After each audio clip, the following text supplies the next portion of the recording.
अरे जबई शाम ने मटके भोरी, जबई शाम ने मटकी भोरी, अरे जबई शाम ने मटकी भोरी, जबई शाम ने मटकी भोरी, अरे जबई शाम ने मटके भोरी, जबई शाम ने मटकी भोरी, अरे मटकी कर गई, मटकी कर गई, मटकी कर गई।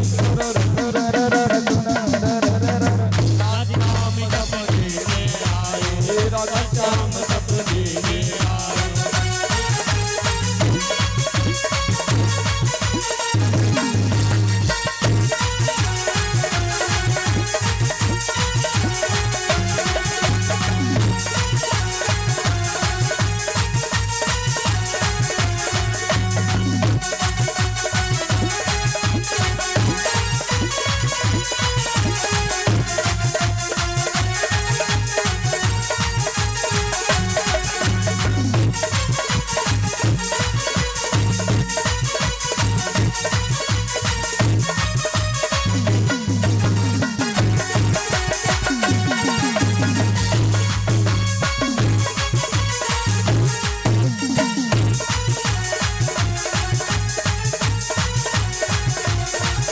अरे जबई शाम ने चूनर खेची, जबई शाम ने चूनर खेची, अरे जबई शाम ने चूनर खेची, जबई शाम ने चूनर खेची, अरे चूनर कर गई, चूनर कर गई, चूनर कर गई।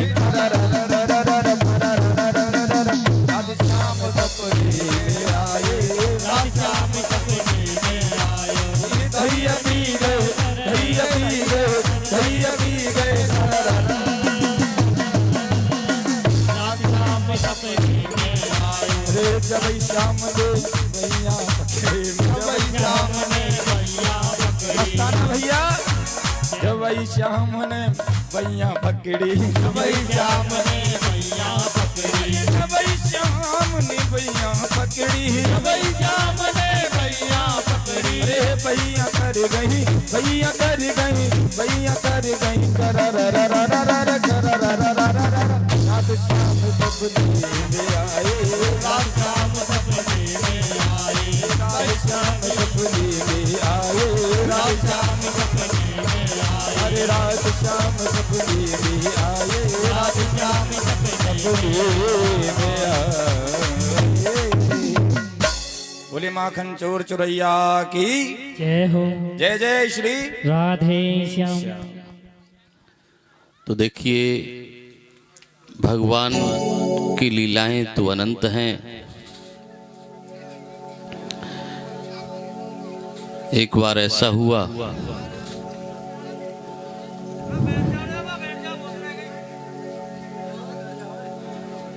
एक बार भगवान कन्हैया घर से बाहर खेल रहे थे और एकांत में बैठ करके मिट्टी खा रहे थे। किसी ग्वाल ने देख लिया, मैया से आकर के शिकायत की कि मैया तेरे लाला ने मिट्टी खाई है, मिट्टी खा रहा है तेरा लाला।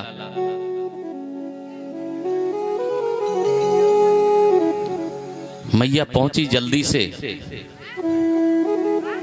कन्हैया से कहा कि लाला तूने मिट्टी खाई है क्या?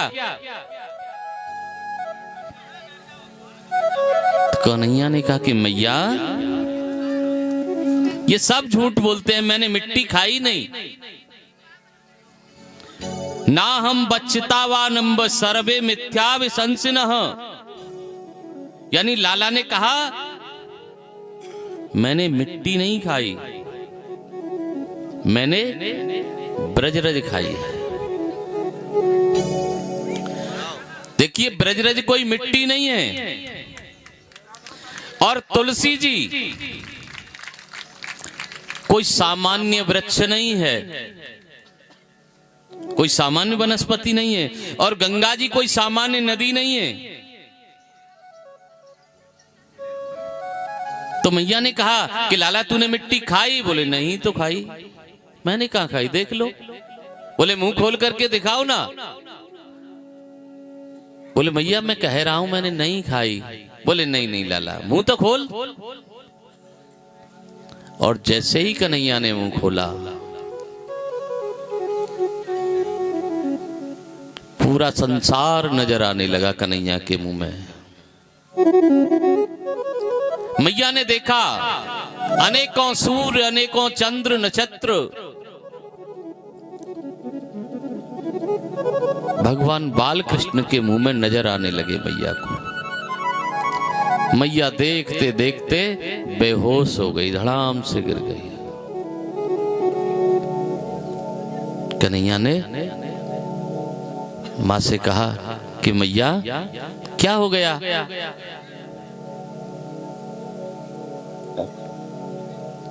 तो मैया ने कहा कि लाला पता नहीं, मैंने तुम्हारे मुंह में क्या देखा था, मुझे तो चक्कर सा आ गया देख करके। बोले क्या देखा था? दिखाया। दोबारा से मुंह खोला तो मुंह में तो कुछ था ही नहीं। बोले देखो माँ, पता नहीं तुम्हें कौन सा भ्रम हो जाता है। गोदी में उठा लिया, कन्हैया को घर में ले आए। इस तरीके से कन्हैया की बाल लीलाएं चलती रहीं। एक दिन ऐसा हुआ, भगवान बाल कन्हैया बाहर से घूमते हुए मैया यशोदा के पास पहुंचे घर में। और उस समय मैया यशोदा दधी मंथन कर रही हैं। जाकर के खड़े हो गए। मैया ने कहा लाला कहां से आए हो? बोले खेल करके आया हूं मैया, मुझे भूख लग रही है। बोले माखन ले लो। बोले ना मैया, माखन की इच्छा नहीं है, आज तो अपना दूध पिला दो। तो मैया ने अपना दधी मंथन का काम रोक दिया और वहीं बैठ गई। अपने लाला को गोदी में लिया कि लो बेटा, स्तनपान करा रही है। कन्हैया ने पूछा कि मैया तुम मुझसे प्यार करती हो? बोले हाँ लाला बहुत प्यार करती हो। बोले कितना करती हो? बोले इतना करती हूं कोई किसी से नहीं करता होगा। कन्हैया ने सोचा कि चलो मैया की परीक्षा ले लूं थोड़ा सा।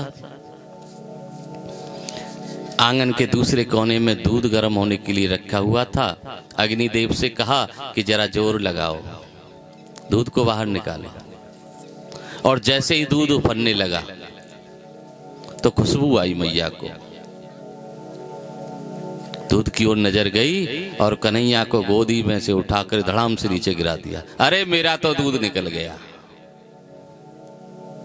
भागी एकदम से कन्हैया को छोड़ करके। कन्हैया ने सोचा कि ये मुझसे प्यार नहीं करते,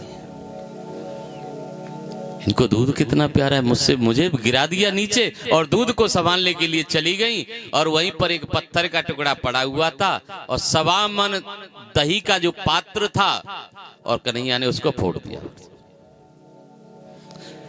और जैसे ही वो पात्र फूटा और दही फैलते फैलते मैया के नीचे जाकर के पहुंच गई, जहां दूध वो इकट्ठा कर रही थी। जो दूध को संभाल रही थी वहां दही पहुंच गया। अब मैया ने घूम करके देखा, अब तो गुस्से का ठिकाना नहीं रहा। कन्हैया की ओर देख करके मैया को इतना गुस्सा आया, एक डंडा उठाया मैया ने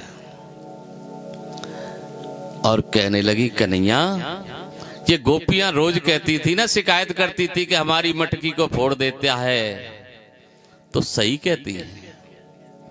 तूने अपने घर में ही मटकी फोड़ दी तो वहां भी फोड़ता होगा। डंडा लेकर के मैया पीछे पड़ गई और कन्हैया आगे आगे भागने लगे।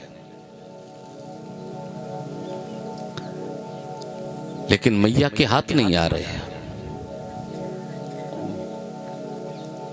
तो मैया ने कहा कि रुक जा। बोले नहीं रुकूंगा। बोले रुक जा, नहीं तो फिर और ज्यादा मारूंगी। बोले मैया इसीलिए तो नहीं रुकूंगा, तुम मारोगी आज। तुम डंडे को फेंक दो, रुक जाऊंगा।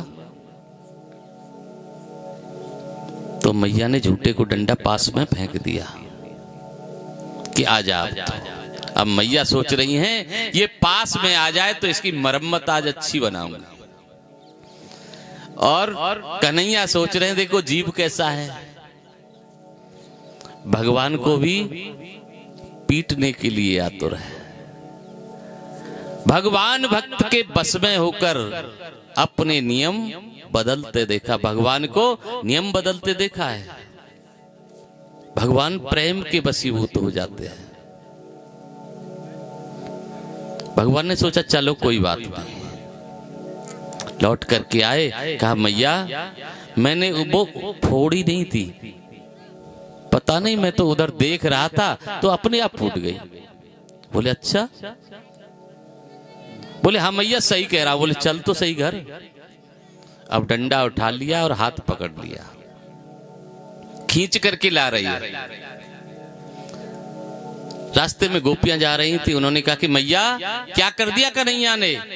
बोले आज इसने 1.25 मन दही का पात्र फोड़ दिया, आज इसे छोड़ूंगी नहीं, इसे गर्म करूंगी जा करके।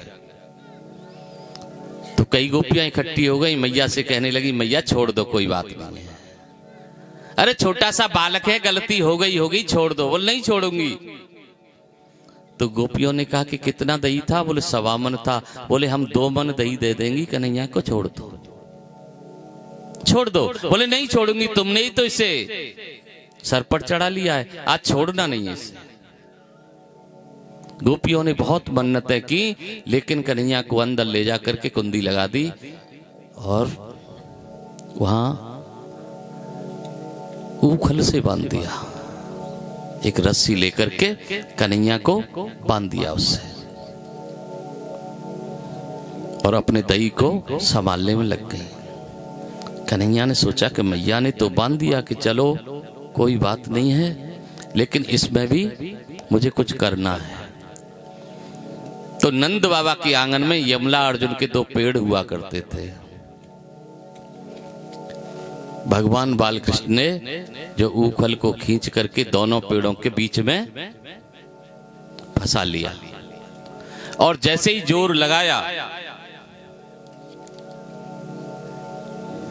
दोनों पेड़ उखड़ गए, धड़ाम से आवाज हुई।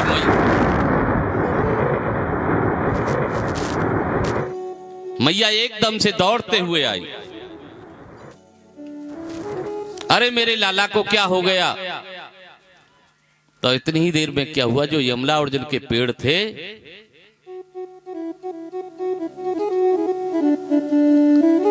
वो दिव्य पुरुष बनकर के भगवान कृष्ण की वंदना कर रहे हैं। वे अपने पूर्व जन्म में कुबेर के पुत्र हुआ करते थे, उनका नाम था नलकूबर और मणिग्रीव। एक बार वो किसी सरोवर में नगन स्नान कर रहे थे, और वहां होकर के कोई संत जा रहे थे। संत को देखकर भी उन्होंने कपड़े नहीं पहने, तो संत ने उन्हें साफ दे दिया कि तुम मदांध हो रहे हो, जाओ तुम वृक्ष योनि में चले जाओगे, तुम्हें कपड़े पहनने की आवश्यकता ही नहीं होगी। तो जब सांप मिला तो उन्होंने संत भगवान से प्रार्थना की कि भगवान इस सांप का उद्धार कैसे होगा? तो उन्होंने कहा था कि जिस समय भगवान कृष्ण का अवतार होगा तो उनके द्वारा तुम्हारा उद्धार होगा। तो आज भगवान कृष्ण ने उन दोनों का उद्धार किया। इस प्रकार से भगवान की बाल लीलाएं होती रही। गोकुल में ही एक सुखिया नाम की मालिन रहा करती थी। उसके घर में कोई नहीं था, केवल अकेली थी। वो गोपियों से सुना करती थी कन्हैया ऐसा है, कन्हैया वैसा है, लेकिन कभी कन्हैया को देखा नहीं।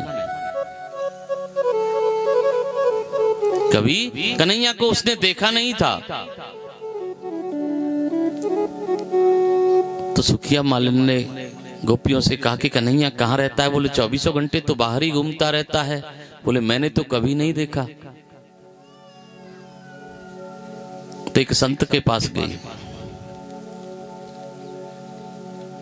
संत से पूछा कि महाराज वो कन्हैया सबको दिखता है, सबको दर्शन देता है, लेकिन मैंने नहीं देखा आज तक, कोई उपाय नहीं है? बोले उपाय है, तुम सुबह सुबह जाकर के नंद बाबा की चौखट को प्रणाम करके आया करो और 1 वर्ष के अंदर अंदर तुम्हें भगवान बालकृष्ण का दर्शन हो जाएगा। तो फल बेचने का काम करती थी। उसी दिन से उसने मस्तक टेकने का काम प्रारंभ कर दिया अपना। जैसे ही फल लेकर के जाए, फल की टोकरी को नीचे उतार करके पहले मस्तक झुकाए नंद बाबा के द्वार पर, इसके बाद जाए। धीरे धीरे समय निकलता गया, 1 साल पूरे होने को आ गया। जब 1 साल पूरा होने को आया तो मन में भगवान से मिलने की आतुरता जगी। मन ही मन में प्रार्थना करने लगी, हे कन्हैया, सबको रोज दर्शन देते हो, मुझे कभी भी नहीं। मैंने ऐसा कौन सा पाप किया है भगवान? और फलों की टोकरी को किनारे पर रख करके द्वार पर दंडवत की तरह लेट गई और कहा, भगवान यदि आज आपने मुझे दर्शन नहीं दिया तो मैं कभी यहां से खड़ी नहीं होंगी। और जब कोई भक्त प्रतिज्ञा कर लेता है तो भगवान को आना ही पड़ता है। भगवान बाहर आए और आकर के सर पर हाथ रखा, अरे कौन लेटी हुई हो यहां पर मेरे द्वार पर? कौन हो, खड़ी हो जाओ। सुखिया ने देखा है, बहुत सुंदर बालक। बोले आप ही बालकृष्ण हो? बोले हाँ मैं ही बालकृष्ण हूं। अपनी गोदी में बिठा लिया। तो कन्हैया ने पूछा कि सुखिया क्या करती हो? बोले घर में मैं अकेली हूं, केवल फल बेच करके अपना गुजारा करती हूं। बोले फल बेचती हो? बोले हाँ। तो थोड़ा सा फल मुझे दे दो ना खाने के लिए।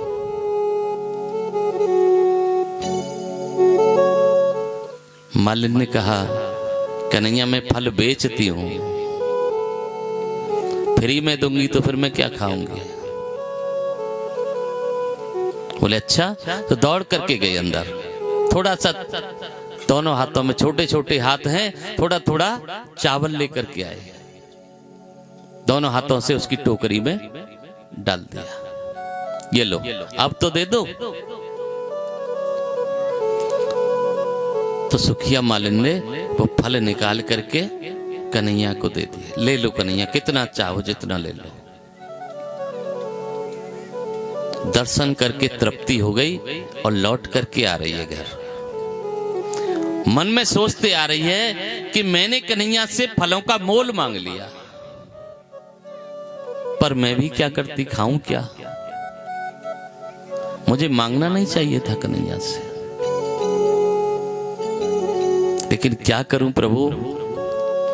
आकर के घर टोकरी उतारी तो टोकरी में देखा जो थोड़े से चावल थे वो सब स्वर्ण बन गया, सोने से भरी हुई है पूरी टोकरी। तो आज कन्हैया का उपकार मान रही है और भगवान का कीर्तन कर रही है घर बैठकर।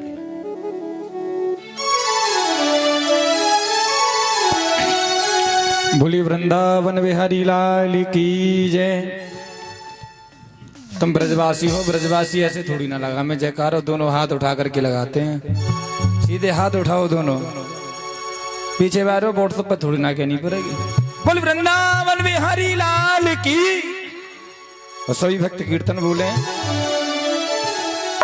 श्रीमन नारायण नारायण नारायण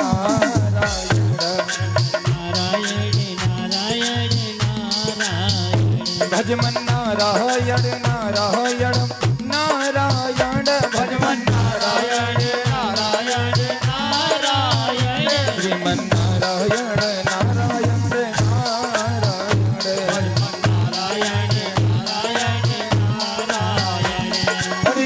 मथुरा में आने जन्म लियो है, मथुरा में आने जन्म लियो है, मथुरा में आने जन्म लियो है, मथुरा में आने जन्म लियो है। और गोकुल में पगधारायण हरे हरे, गोकुल में पगधारायण श्रीमन्नारायण नारायण नारायण श्रीमन्नारायण नारायण नारायण।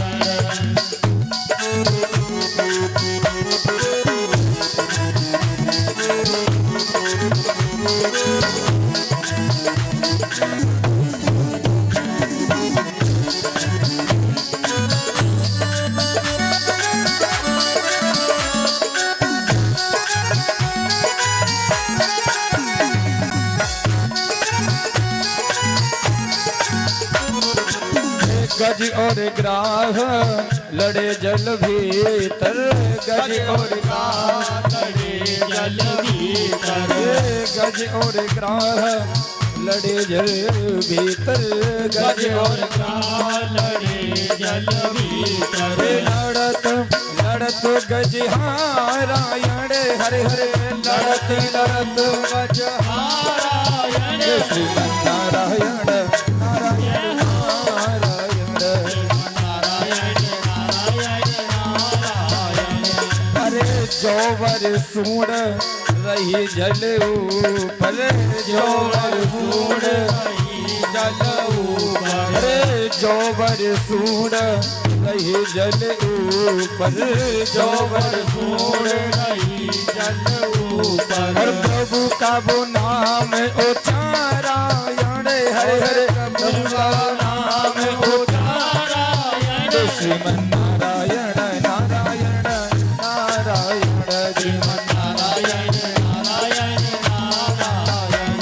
हरि जो नारायण नाम लेते हैं, जो नारायण नाम लेत है, जो नारायण नाम लेते हैं, जो नारायण नाम लेत है। और सीधे वो स्वर्ग पधारायण हरे हरे, सीधे वो स्वर्ग पधारायण लक्ष्मी नारायण नारायण नारायण लक्ष्मी नारायण नारायण नारायण। गोविंद जय जय गोपाल जय जय गोविंद जय जय गोपाल जय जय, गोविंद जय जय गोपाल जय जय गोविंद जय जय गोपाल जय जय। उमापति शिव शंकर की जय जय, उमापति शंकर की जय जय, गोविंद जय जय गोपाल जय जय, गोविंद जय जय गोपाल जय जय, गोविंद जय जय गोपाल जय जय, गोविंद जय जय गोपाल जय जय, गोविंद जय जय गोपाल जय जय, गोविंद जय जय गोपाल जय। बोली वृंदावन बिहारी लाल की जय जय। जय जय श्री राधेश्याम।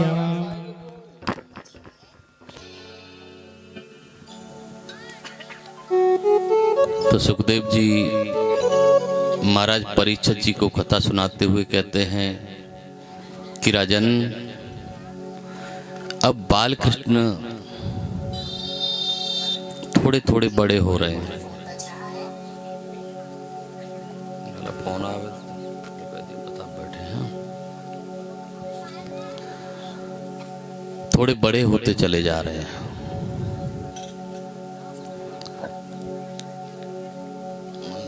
कथा में बैठे हैं।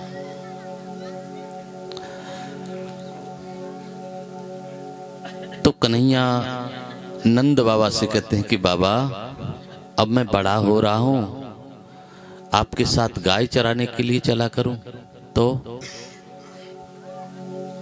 तो नंद बाबा ने कहा कि हाँ लाला, यदि तेरी ऐसी इच्छा है तो गाय चराने के लिए हमारे साथ चला करो। गाय चराना उन्होंने प्रारंभ कर दिया। तो गाय वृंदावन तक चरा करती थी। एक दिन ऐसा हुआ कि भगवान कृष्ण अपने बाल सखाओं के साथ में गाय चराने के लिए वृंदावन की ओर आ रहे थे और रास्ते में कंस का भेजा हुआ अघासुर नाम का राक्षस अजगर का रूप लेकर के रास्ते में आ गया और इतना बड़ा उसने शरीर बना लिया, क्योंकि मायावी था, इतना बड़ा शरीर बना लिया कि एक गुफा जैसा लग रहा था। रास्ते में मुंह को चौड़ा करके लेट गया। तो ग्वाल वालों ने कहा कन्हैया से, कन्हैया देखो ये गुफा कैसी है,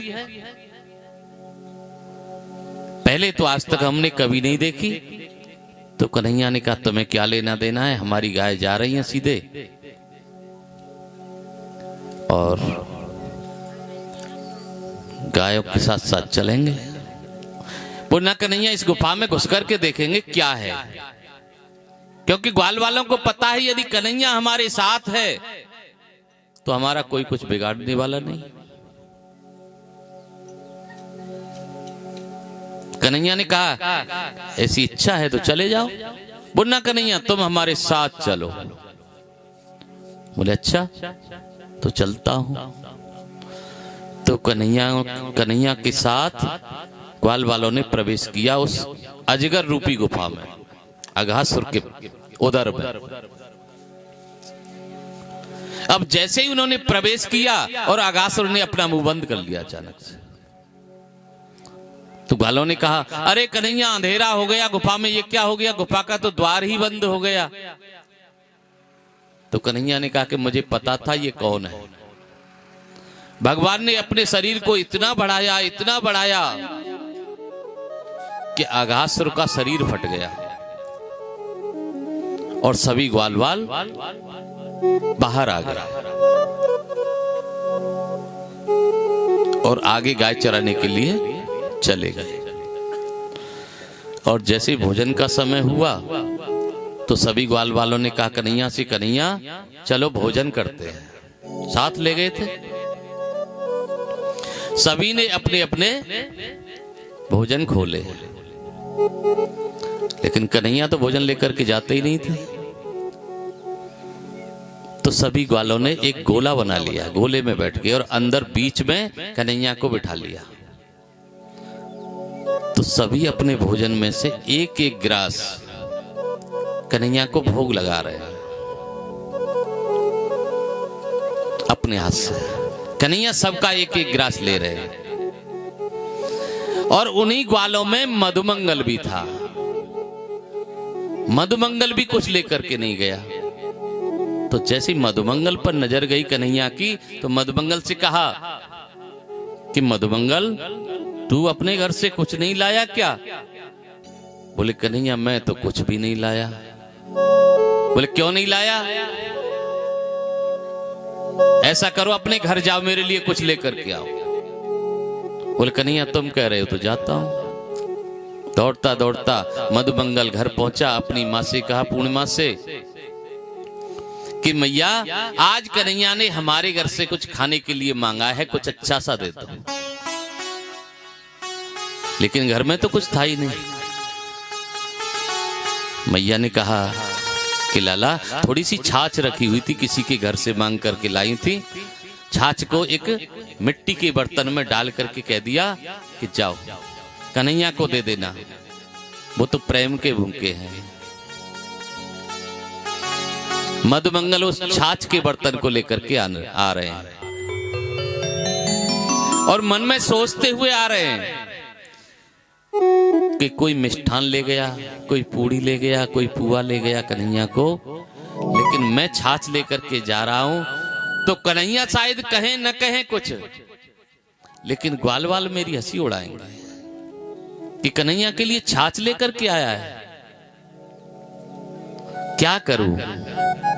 कन्हैया के पास ले जाऊं कि नहीं ले जाऊं? सोचते हुए जा रहा है तो जैसे ही नजदीक पहुंचे तो उसके मन में आया क्यों ना इस छाछ को मैं पी जाता हूं।